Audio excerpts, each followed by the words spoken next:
je suis pas content. Il y a Joe Biden qui s'est retiré. Oui, Joe Biden, il s'est retiré de la course à la présidentielle. Non, mais attendez, ça va trop loin là. Ok, d'accord, on a fait des blagues, il est un peu gâteux, on a rigolé, etc. Mais c'était pas à ce point-là la cata quand même.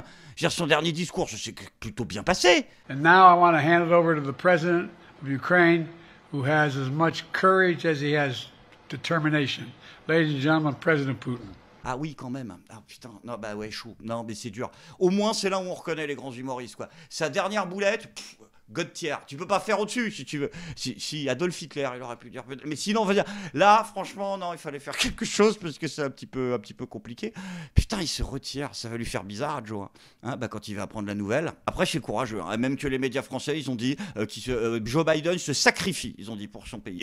Non, il évite que son pays se sacrifie pour lui. Tu vois, hein, pourquoi ? Parce que tout le monde n'est pas Emmanuel Macron. Mais d'ailleurs, du coup, je me pose une question parce qu'il se retire parce que bon, il est trop gâteux pour être candidat. Mais du coup, il n'est pas assez gâteux pour plus être président. Non, mais c'est ça la question que je me pose. Vous êtes en train de nous dire, ah non, candidat, faut pas déconner, mais bon, président à la limite. Ou alors c'est vraiment un truc qui vous est tombé dessus. Je veux dire, ça s'est passé du jour au lendemain. Les complotistes n'avaient pas raison une fois de plus. Ah, c'est ça, d'accord, des mauvais sushis, c'est mal passé. Oh, en une nuit, il est devenu débile. Donc, bref, a priori, bah, on va peut-être avoir Kamala Harris, quoi, hein, comme candidate pour les démocrates. I am Kamala Harris. My pronouns are she and her. I am a woman sitting at the table wearing a blue suit.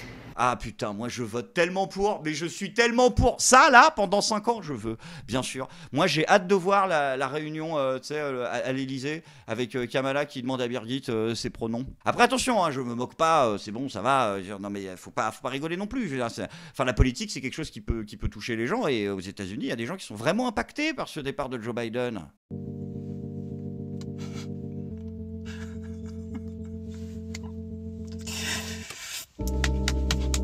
He dropped out!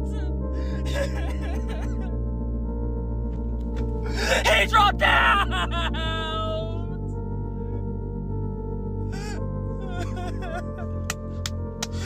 Ah! Joe Biden, please!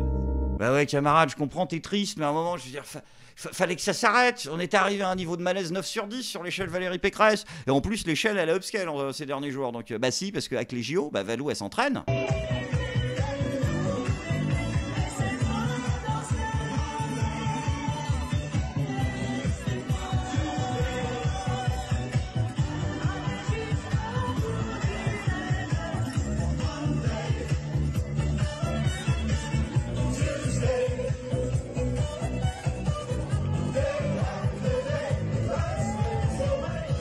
Tu sais, en vrai, elle serait pas payée avec nos impôts, je serais fan. Hein. Après, c'est de l'argent public bien investi, Valérie Pécresse. Si, parce qu'elle est polyvalente. Et c'est ça qui est bien avec Valoche. Déjà, elle contribue directement je veux dire, à l'essor de ma profession. Et en plus de ça, tu vois, elle est multifonction. Ariel Dombal se casse une jambe, l'autre, elle peut rentrer pour faire un peu de zouk. Un joueur de l'équipe de France de rugby ici qui veut péter la gueule à des Arabes, c'est pas grave, Valoche, tu la fais rentrer à la place.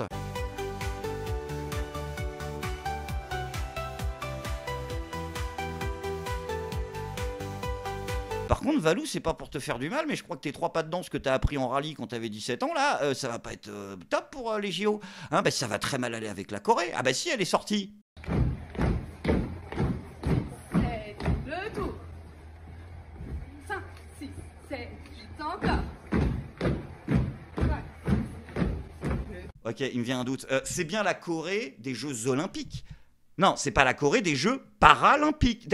Ok, ils ont le contrôle total de leur mobilité. Très bien, donc on est dans la merde. Il faut vraiment que ça démarre vite parce que là, c'est compliqué. C'est plus des préparatifs, c'est un calendrier de l'avant du what the fuck. Ah, mais en fait, c'était ça quand l'autre con, il nous disait qu'on allait avoir le bruit des bottes. Vous avez tout foiré, putain, même les produits dérivés. Regarde la gueule du stylo. Bon, à la limite, il est dans le thème. Mais putain, mais même sur ça, à la limite, pourquoi vous avez pas laissé faire les Parisiens ? Je suis désolé, il y a des Parisiens, ils avaient des très bonnes idées de produits dérivés pour ces JO.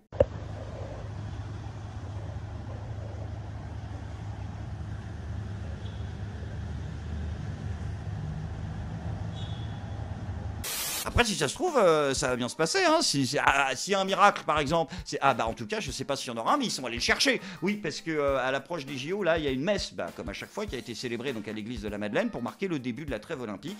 Et il y avait Anne Hidalgo, Rachida Dati et Amélie Oudéa Castéra. Et moi, je dis, ça, c'est une bonne chose. Et je pense qu'on devrait aller plus loin. Moi, je suis pour le rétablissement du catholicisme en France. Si, je pense que quand je vois la brochette de dinde, là, une petite chasse aux sorcières des familles, ce serait vraiment pas un luxe. Bon, après, le problème, c'est que Anne Hidalgo, contrairement aux sorcières, quand tu la fous dans la flotte, elle a pas la décence élémentaire de couler. S'il vous plaît, vers nous, vers nous. Ouais, par là. Regardez vers nous. S'il vous plaît, s'il vous plaît.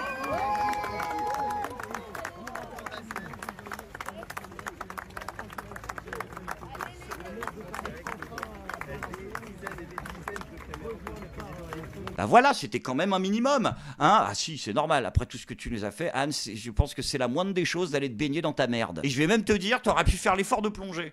Hein, enfin, Marc, tu l'avais déjà fait en 2022, on va rien te dire.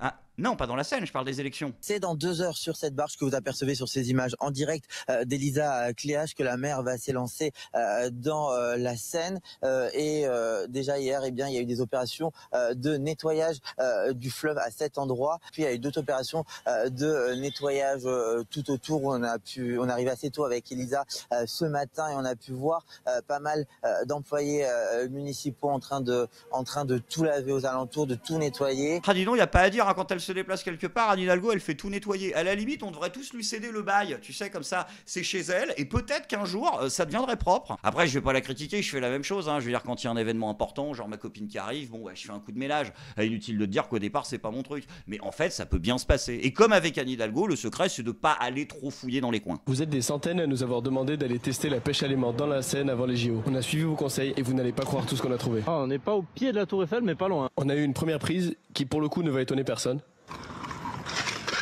Un premier vélo qui nous a fait galérer parce qu'il était accroché dans plein de barres en fer. Bah surtout regarde. Ah c'est terrible. Il y a des péniches qui perdent pas mal de carburant. On a lancé de nouveau les aimants et Elena a trouvé cette ogive de la Seconde Guerre mondiale. Quentin a ensuite remonté un aimant rempli avec plein de choses, en particulier des cuillères. Une cuillère. 2 cuillères. 3 cuillères. Allez. Oh moi j'ai eu la grosse cuillère. Ensuite on a demandé à Quentin d'arrêter de jouer avec les cuillères et on a repéré quelque chose de lourd. Ok, on essaie d'aller en dessous. Ouais. Attends, laisse-le se vider un peu, sinon... Un peu plus. Je sais pas ce qu'ils ont accroché. Un vélo. Une poubelle. Oh là là. Voilà. C'est bon, elle s'est vidée. Vas-y doucement là, ne pas la perdre. Ouais. On est alors resté 2 heures de plus sur le spot et regardé l'état de la poubelle après la session. On a aussi sorti tout ça qui ne rentrait pas dans la poubelle. 1,4 milliard, putain. 1,4 milliard on a dépensé alors qu'on n'a même pas l'eau dans la totalité du territoire. Il faut protéger l'ensemble du vivant, à l'exception bien évidemment du vivant raciste. Non, je parle pas des électeurs du Rassemblement National, je parle des plantes qui sont racistes, mais vous êtes pas au courant? Mais bien sûr, les noms de centaines de plantes jugées racistes vont changer. Des botanistes qui se sont réunis en congrès, parce qu'ils ont du temps libre, et ils ont voté pour l'abolition de plus de 200 noms d'espèces et de plantes, de champignons et d'algues jugées racistes. Elles devront être rebaptisées d'ici 2026. Ah bah voilà, ça c'est un véritable sujet. Le racisme horticole, mais c'est un véritable fléau. Heureusement qu'il y a des gens courageux pour s'en occuper. J'espère que vous aussi vous soutenez cette initiative, bande de fachos que vous êtes. Hein, donc oui, bah moi je dis que c'est une bonne chose et je souhaite la bienvenue aux champignons racisés, aux haricots fachos et aux orchidées qui ont beaucoup souffert. Attendez, par contre, vous n'allez pas nous renommer les arbres et les noix. Sans transition les amis, c'est maintenant le moment de la bonne nouvelle du jour. On rigolait à l'instant même de ce racisme horticole et on avait bien raison de s'amuser. Mais le racisme est un sujet sérieux et c'est par l'action politique sérieuse que l'on peut le combattre chaque jour, petit pas après petit pas. Et c'est un grand pas qui a été, en tout cas un pas symbolique franchi puisque la députée LFI Nadège Abomangoli devient la première femme noire vice-présidente de l'Assemblée nationale. Eh bien, on la félicite et on souhaite bon courage à Yael Braun-Pivet pour enfin se souvenir de son nom. On est sur la défense des amendements maintenant. Allez-y, Madame Kéké, vous avez la parole. Ah, excusez-moi. Et si Yael Braun-Pivet va avoir besoin de réviser, c'est parce qu'elle a été réélue présidente de l'Assemblée nationale à quelques voix d'écart qui n'auraient malheureusement pas été en sa faveur si les membres du gouvernement n'avaient pas eu le droit de voter. Alors bien évidemment, tous les constitutionnalistes de Twitter ont gueulé leur mère et ils avaient bien raison en nous expliquant qu'il était interdit par la Constitution de voter quand on était député, sauf que en fait, il y a comme d'habitude un cheat code, puisque le gouvernement étant démissionnaire, eh bien il peut être considéré comme ayant le droit de participer participer au vote de l'Assemblée nationale, puisqu'il retourne en fait du côté des députés, mais en même temps ils font le travail de ministre, et en fait c'est de la merde. Et ensuite ça a donc été l'élection de la vice-présidence, comme on vient de le dire, une élection légèrement facilitée par l'incompétence de nos amis du Rassemblement national qui se sont plantés de Breton. Non, rien à voir avec l'identité bretonne. Non, si, parce qu'en fait ils voulaient mettre Xavier Breton, leur mec à eux, ils voulaient voter Xavier Breton, et ils ont mis Thierry Breton, parce que c'est vrai qu'il est un peu plus famous sur Twitter. Bon après, heureusement, soyez rassurés, ça n'a pas eu non plus des conséquences terribles. Non, mais non, heureusement. Imaginez, on aurait été en démocratie, mais non, ils ont été obligés d'annuler. Les scrutateurs ont procédé au dépouillement du premier tour de scrutin pour l'élection des vice-présidents. À l'issue du dépouillement, il est apparu que 10 enveloppes en trop avaient été déposées dans les urnes. Conformément à la position unanime des scrutateurs que j'ai consultés, nous allons devoir refaire le scrutin dans la mesure où les résultats aboutissaient à de trop faibles écarts. Je vous rappelle que pour ce scrutin, les délégations de vote sont interdites et que vous ne pouvez en aucun cas voter pour un collègue absent. Une fraude a été organisée dans l'organisation du scrutin dans notre Assemblée. Il faut bien que nous mesurions collectivement l'effet dévastateur pour nos principes républicains auxquels nous sommes tous attachés. Et je veux donc le dire avec beaucoup de colère et de rage même. Honte à ceux qui ont pratiqué cette fraude dans notre hémicycle. Honte à eux. Mais calme-toi, Jérôme, c'est pas la peine de gueuler, c'est un petit raté. Voilà, de toute façon, c'est fait, c'est voté. Donc maintenant, il faut aller de l'avant, d'autant plus que Yaël Braun-Pivet a vachement appris de ses erreurs. Ce qu'on a fait pas bien, c'est, à mon sens, la gouvernance. C'est vrai, tu trouves que ça, vous avez raté ça, la gouvernance, ouais. Moi, je trouve ce que vous avez raté. Pour moi, après, c'est tout ce qui était démocratie. 49-3, un peu trop. Je pense qu'on n'a pas associé les Français aux politiques que l'on a menées. Ah ben ça c'est con ça, parce que c'est un peu le but d'une assemblée au départ, quoi. En fait là ce qu'elle nous dit c'est, alors on a tout bien fait, mais sauf le côté assemblée représentative. Non, ça on n'a pas représenté par contre mais bon, on peut pas être à 100% tout le temps. Ce que l'on n'a pas fait de bien, c'est qu'on n'a pas bien travaillé avec les corps intermédiaires. On s'est coupé des syndicats, on s'est coupé des organisations, des associations, des organisations de jeunesse. Oui, de tout le monde du coup. Parce que non, mais voilà, si tu commences à faire la liste de tous les gens que tu n'as pas écoutés, on y est demain, donc vas-y, abrège. On a été trop verticaux. Ça, on ne l'a pas bien fait et je le reconnais volontiers.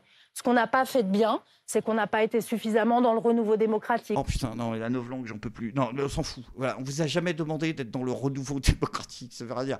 On vous a demandé d'être dans la démocratique, tout court. Celui qui était avant, il était très bien. On avait dit pas plus de 3 mandats dans le temps. On avait dit qu'on ferait une dose de proportionnelle.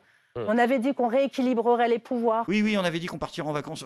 Mais non, mais c'est pareil, on va pas faire la liste pendant 107 ans parce que, encore une fois, là, sinon on va déborder. C'est normal, il faut faire son autocritique. Oui, c'est important. Ce qui est objectivement assez rare chez les macronistes, mais là, vous venez de le faire. Merci de le saluer. Ah là, elle vient de le faire, là. D'accord, en fait, là, c'est bon. C'est BFM TV, le nouveau clergé médiatique, tu sais, qui absout les politiques. Ça y est, elle arrive à dire un peu foiré. Très bien, autocritique, vous venez de le faire. Ah bah là, c'est rare en plus, hein, donc là c'est bon, on peut repartir à zéro. C'est compliqué. Après, il y a un point où tu as raison, Yaël, franchement, un seul que je t'accorderai, c'est qu'effectivement, comme tu le dis, sur certains trucs, vous avez vraiment été très, très, très verticaux. Je suis pas content.